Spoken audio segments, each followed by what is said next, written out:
পুরনো জমির দলিল আপনি বের করতে চাইছেন, কিন্তু আপনার কাছে সেই জমির দলিল কোন সালে রেজিস্ট্রেশন করা হয়েছে সেই সাল আপনার মনে নেই, কিংবা সেই জমির দাগ নাম্বার বা খতিয়ান নাম্বারও আপনি কিন্তু জানেন না, এবং সেই জমির দাতা ও বিক্রেতার নামও আপনি কিন্তু জানেন না। তাহলে কিভাবে আপনি পুরনো জমির দলিল শুধুমাত্র মৌজার নাম দিয়ে সার্চ করবেন বা বের করবেন?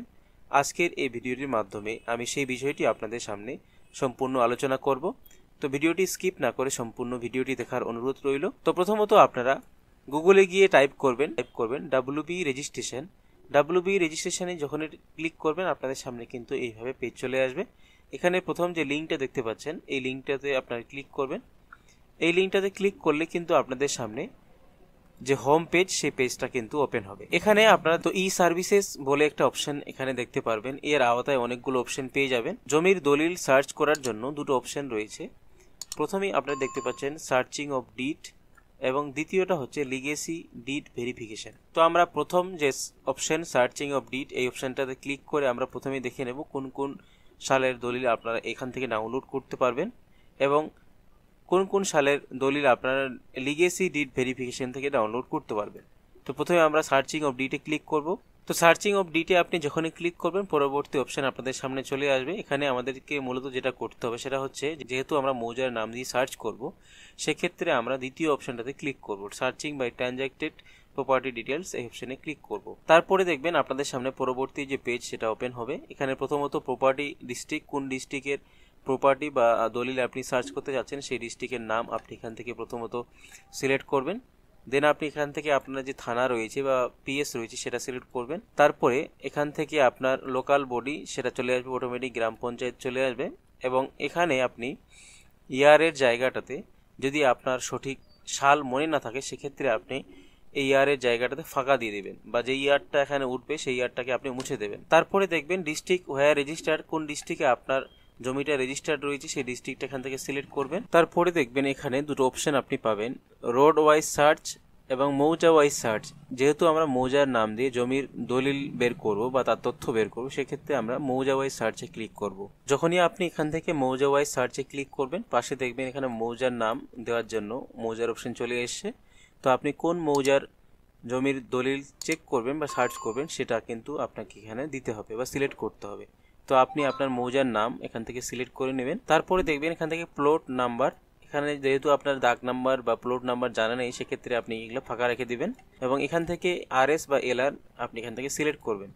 সিলেক্ট করার পর এখানে আপনি যে ক্যাপচার কোডটা দেখতে পাচ্ছেন এই ক্যাপচার কোডটা এখানে বসিয়ে ডিসপ্লে যে বাটন পাচ্ছেন এই ডিসপ্লেতে আপনারা ক্লিক করবেন। তো যখনই আপনি ডিসপ্লেতে ক্লিক করবেন আপনাদের সামনে কিন্তু জমির যে দলিলের তথ্য সেগুলো কিন্তু চলে আসবে। নিচের দিকে একটু স্ক্রল করবেন, স্ক্রল করলে কিন্তু আপনাদের সামনে জমির যে দলিল তার তথ্য কিন্তু এখানে চলে আসবে। এখানে আপনারা দেখতে পারেন প্রপার্টি লোকেশন, অর্থাৎ যেই মৌজায় আপনি সার্চ করলেন সেই মৌজার আন্ডারে কতগুলো দলিল রেজিস্ট্রেশন করা হয়েছে সেই সমস্ত দলিলের তথ্যগুলো কিন্তু এখান থেকে পেয়ে যাবেন। এবং এখান থেকে প্রপার্টি টাইপ, ট্রানজ্যাকশন, কী ধরনের প্রপার্টি এখানে বিক্রি করা হয়েছে বা সেল করা হয়েছে সেগুলো আপনি এখান থেকে জানতে পারবেন। এখানে প্লট নাম্বার, খতিয়ান নাম্বার বা দাগ নাম্বার আপনি পেয়ে যাবেন। এখান থেকে আপনি ডিড নাম্বার বা দলিলের নাম্বারটাও পেয়ে যাবেন। তো এখানে আপনারা ভিউ অপশানে ক্লিক করবেন। তো যখনই আপনারা ভিউর উপরে ক্লিক করবেন আপনাদের সামনে কিন্তু সম্পূর্ণ তথ্য চলে আসবে, কার কার নাম এই দলিলের মধ্যে রয়েছে, স্ট্যাটাস এন্ড ট্রানজ্যাকশন, কী ধরনের জমি এটা আপনি নিয়েছেন, এবং দলিল নাম্বার কত বা কোয়ারি নাম্বার কি, সমস্ত বিষয়গুলো কিন্তু এখান থেকে দেখে নিতে পারবেন। তো আপনারা এইভাবে এখানে সমস্ত তথ্যগুলো পেয়ে যাবেন। যদি আপনার প্রথম পাতায় আপনাদের জমির দলিলের তথ্য না পান সেক্ষেত্রে আপনি এখানে 1 2 3 1 থেকে 10 অবধি কিন্তু পেজ দেওয়া রয়েছে, আপনারা পরপর পেজগুলো লক্ষ্য করবেন, ভিজিট করবেন, তাহলে কিন্তু আপনারা আপনাদের এখানে জমির তথ্যটা পেয়ে যাবেন। তবে এখানে আপনারা 2008 বা 7 সালের পরে যে সমস্ত জমি রেজিস্ট্রেশন করা হয়েছে সেই সমস্ত জমির দলিলের তথ্য কিন্তু আপনারা এখানে পাবেন। তো এবার আমরা আবার হোম পেজে চলে আসবো। তো হোম পেজে আসার পরে এবার আমরা 2007 বা 8-এর আগে যে সমস্ত জমি রেজিস্ট্রেশন করা হয়েছে সেই সমস্ত পুরাতন যে দলিল সেগুলো আমরা বের করব বা তার তথ্য আমরা বের করব। তার জন্য এখানে লিগেসি ডিড ভেরিফিকেশনে ক্লিক করব। একইভাবে আমরা 2 নম্বর যে অপশনটা রয়েছে এটাতে ক্লিক করব। তো একই রকমভাবে এখানে আমাদেরকে প্রপার্টি ডিস্ট্রিক্ট, যে ডিস্ট্রিক্টে আমাদের প্রপার্টি রয়েছে সেই প্রপার্টির ডিস্ট্রিক্ট দিতে হবে। এখান থেকে আমাদেরকে পিএস বা থানা সিলেক্ট করতে হবে। এখানে আপনার লোকাল বডি চলে আসবে অটোমেটিক। এখানে আপনার ডিস্ট্রিক্ট হয়ে রেজিস্টার্ড, কোন ডিস্ট্রিক্টে আপনার জমিটা রেজিস্ট্রেশন রয়েছে সেই ডিস্ট্রিক্টটা এখানে সিলেক্ট করবেন। এখান থেকে আপনি মৌজা ওয়াইজ সার্চ এই অপশানে ক্লিক করবেন। এখান থেকে আপনাকে সিকিউরিটি কোড অর্থাৎ এর আগে আপনি যেভাবে সার্চ করলেন সেইভাবে আপনারা এখানে সমস্ত বিষয়গুলো দিয়ে ডিসপ্লেতে ক্লিক করবেন। তো ডিসপ্লেতে আপনি যখনই ক্লিক করবেন আপনাদের সামনে কিন্তু সমস্ত তথ্যগুলো চলে আসবে। একইভাবে আপনারা এখান থেকে প্রথম পেজে না পেলে আপনারা এখানে পরপর পেজগুলো দেখে নেবেন। তারপরেও যদি আপনারা না পান তাহলে সেক্ষেত্রে আপনারা এখানে প্লট নাম্বারের জায়গায় এখানে RS রয়েছে, RS এর জায়গায় আপনি LR সিলেক্ট করবেন। তো এইভাবে আপনি একের পর এক অপশনগুলো সিলেক্ট করে দেখবেন। তো এই পদ্ধতিতে আপনারা কিন্তু আপনাদের পুরনো জমির দলিল 2007 থেকে তার আগের এবং 2007-08 পরের যে সমস্ত দলিলগুলো রয়েছে কিভাবে সার্চ করবেন সম্পূর্ণ বিষয়টি কিন্তু এই ভিডিওর মাধ্যমে আমি আপনাদেরকে দেখালাম। আশা করি ভিডিওটি আপনাদের উপকারে আসবে।